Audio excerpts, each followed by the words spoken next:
استعجلت بالعذاب، وسيأتيكم إن شاء الله.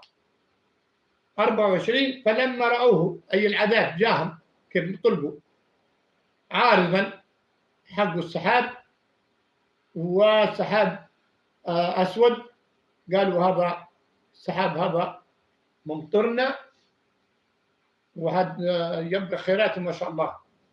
فلما رأوه أي العذاب عارضا سحاب في الأفق السماء مستقبل أوديتهم أماكنهم، قالوا هذا عارض ممطرنا، أي به مطر، بل هو ما استعجلتم به من العذاب. هو شنو؟ ريح فيها عذاب أليم مؤلم جدا. هذه الريح في الآية 25 تدمر كل شيء، أي تهلك كل شيء بأمر ربها،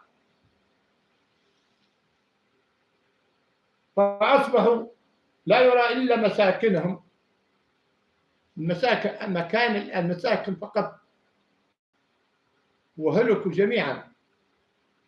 كذلك